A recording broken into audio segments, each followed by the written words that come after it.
I've always been a big tires, high truck kind of guy, but I think we're gonna do something a little different this time. I kind of want to be a little lower to the ground. Besides, my wife is 5'2" and she needs something to drive around town too, right?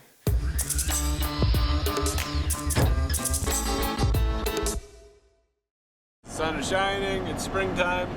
The Mercedes is well on its way, and the GTO getting to start work on that. But I've had my eye on this kneeling bus air ride frame that's all set up for a Duramax. So that's perfect for the C10. Now it's not the right time to buy it, and nothing that I ever do is, it's the right thing at the wrong time. But through a guy that came in the shop, wheeling and dealing, and just couldn't pass it up, saved about $1,000. I'm on the way to go pick up this kneeling bus frame for the C10. That's kind of a joint collaboration between everybody again. Tuesday's gonna put his name on the side. He has a wrecker body for the back of it, so it'll probably turn it into a tow truck. And then we'll be building something awesome. Now this build isn't gonna be perfect, like every weld being perfect. It's just too much into that, and I'm 35. I only have like a good 50-60 years left, so can't spend every project like the GTO where we make it spotless and shiny and like a mirror finish. We're going for two-tone teal on the bottom, white cab with a little bit of patina on it. And that gives you the excuse to drive something awesome without worrying about scratching it. It's gonna be a tow truck. It's gonna go and grab derby cars and stuff from shows as a marketing piece. And we can still get the same amount of enjoyment out of it as we do the GTO, knowing that everything's perfect. So if you've seen any of the videos of me driving when we picked up that dilapidated 48 Fleetmaster and we got it running and drove around the yard, the smile on my face is probably bigger than when we were driving the Lamborghinis and Ferraris around at Toronto Motorsports Park. So we're gonna get this thing running with the Duramax, air ride up and down factory, suspension, and a tow truck rig on the back.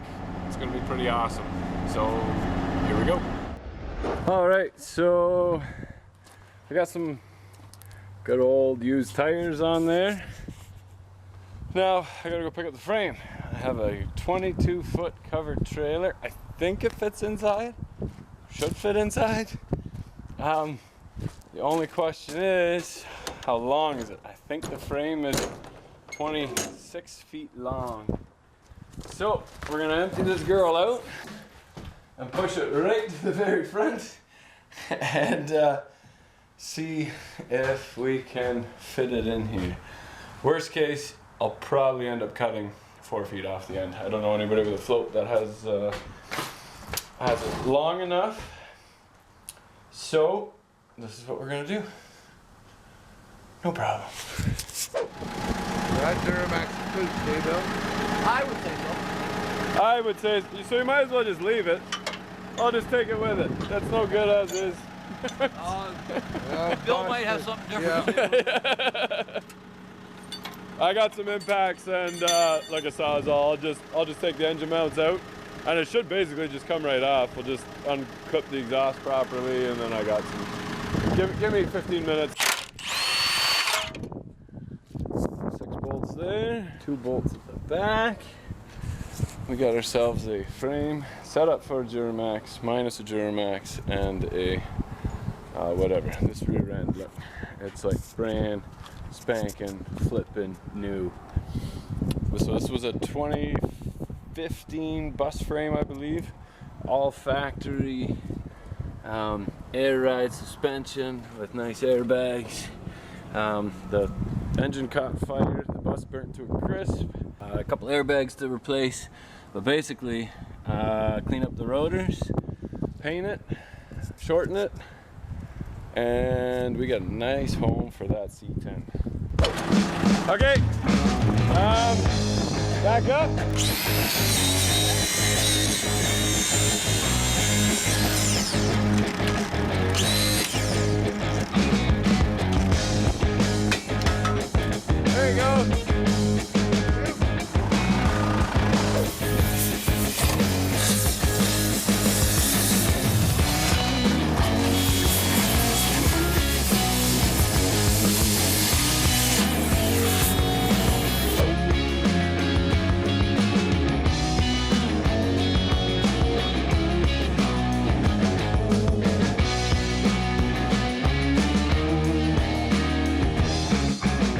I got comments that I bought the wrong truck because these tires are way wider than my 64.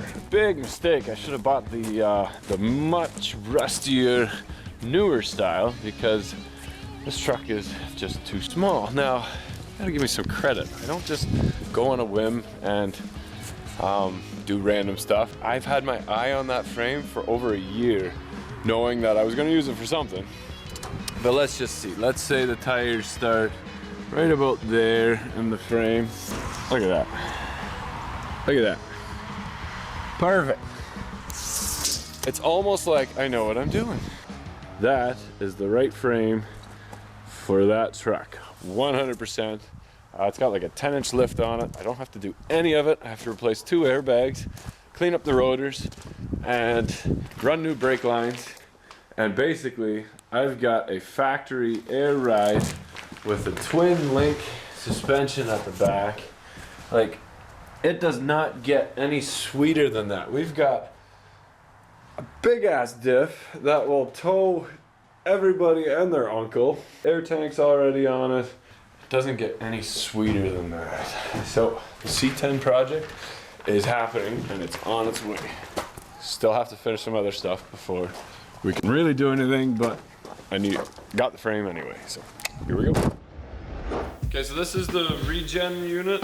The cat and the regen, I'm pretty sure, off of a 2014, 2015, probably till current Duramax. I don't know, lots of guys yank these off, but then they're forced to put them back on again when they get pulled over here. So the emissions laws that we have is if it had to have it when it left the factory, it needs to be on it. And you can randomly get pulled over. And one gentleman in town got pulled over with this removed. I think he got $8,000 fine. Got his plates pulled. The judge did drop it down to $3,500, but he cannot get his truck back until he puts the proper emission stuff back on the vehicle again. So you pay somebody a few grand to yank it off, and then you have to pay a few grand to put it back on again. So I don't know if there's a market for these. If anybody knows where to sell these, hit me up down below.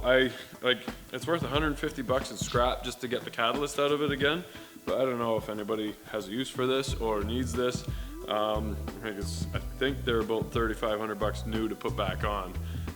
So yeah, comment somewhere and let me know where to get rid of these and still make a decent buck on it. So thanks.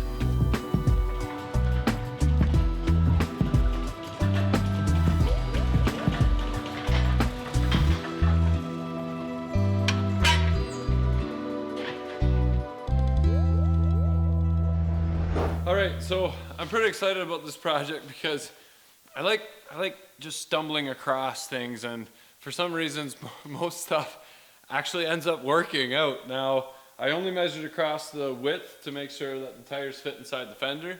Kind of important because it's not that easy to just take everything and shorten it up. We can leave everything stock at the front. The brakes are in perfect shape. I just got to clean up the rotors, and we've got excellent brakes. We'll have to change the bushings here, obviously, on the upper links because they melted, but it's already set up for Duramax. Now, we made this video probably almost a year ago. What should we do with that LB7?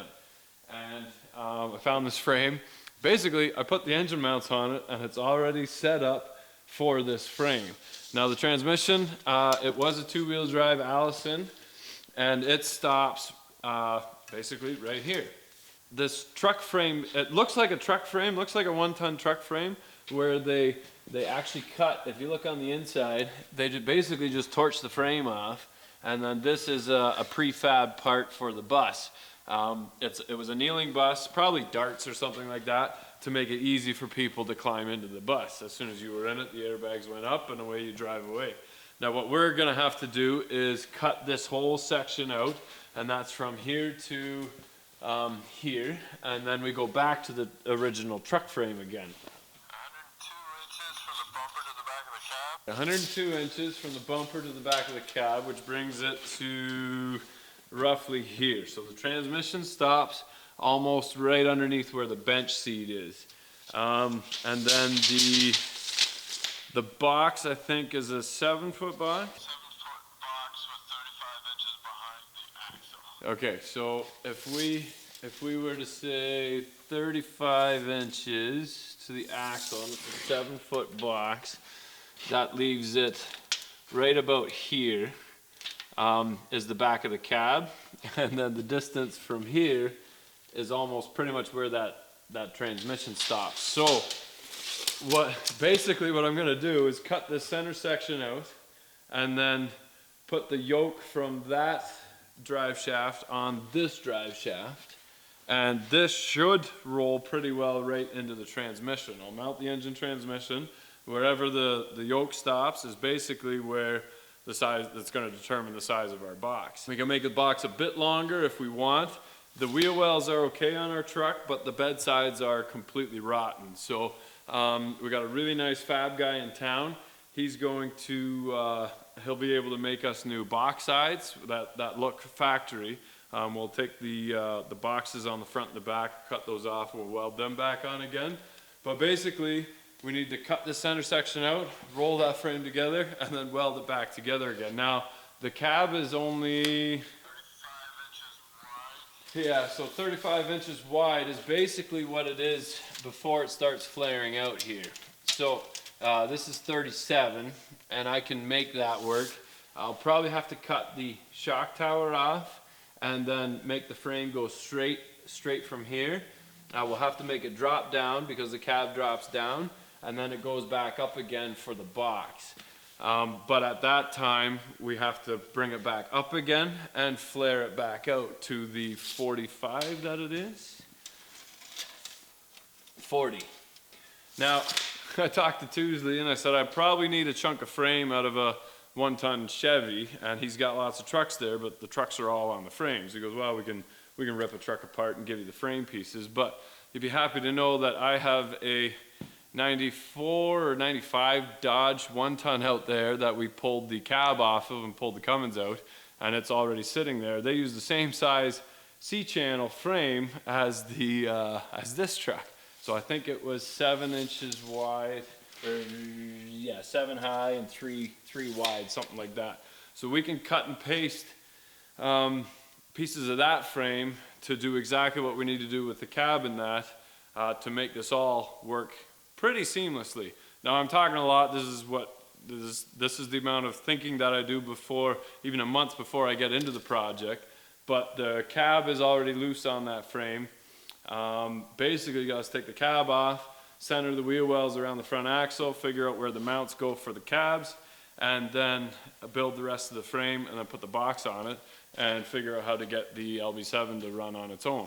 So I'm excited about this project because a find like this saves thousands of dollars. I love this double link suspension on the back here for the air ride.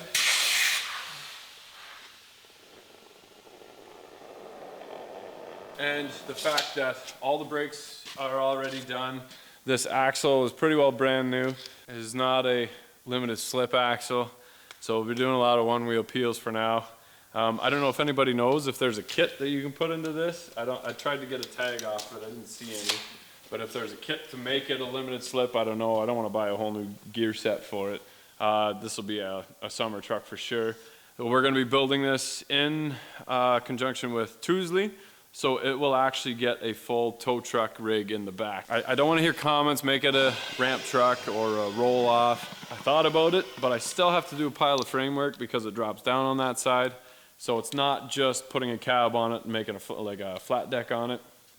And I looked at a bunch of pictures of the 64 series, and I didn't like the look of the cab because the cab has nice curves to it, and a ramp truck doesn't have nice curves to it. And so basically the back half looks modern and the cab looks old, and I didn't like that. Now at Motorama there was a really nice cab over that did a really nice job with a ramp truck in the back. I would do that, but that cab is the wrong cab, in my opinion, for a ramp truck. It's perfect for a step side with a tow truck in the back, and we can make it functional for local hauls and to go to random shows. We'll make it so that truck can pull the trailer too for the Audi and that, so we've got a cool ride. I'm not saying that Silverado's not cool, but in the summer, it'd be cool to show up with a air ride tow truck towing the Audi. I don't know. Those are just ideas, but Just wanted to give you guys an update on the C10, even though we're not really doing anything with it. Mike, a buddy of mine, stopped by there the other day. He stripped all the wiring and stuff off of this, the little Webasto heater and whatever else. That's all gone, so we can look at it. I just plan stuff in my head before the next project's even done, just so that I have some stuff lined up. So hope you guys are getting excited about this build. We got a couple companies that reached out to us in perfect timing that we can really use their services and their what they have to offer to help us with this build, and that should make it go that much more seamless. So yeah, that's our C10 update. Things are moving, things are happening. Get excited, tell your friends. This is going to be probably the most epic diesel build that we're building to date, because I know that I said don't put tuners on it and whatever. This is a toy, and it's okay to put tuners and stuff on toys and break them. So as a daily, yeah, it's probably not the wisest thing, but something like this, maybe a couple stacks coming out the back, a little bit of smoke just when we're shifting. Nothing stupid, but got some pretty cool stuff happening.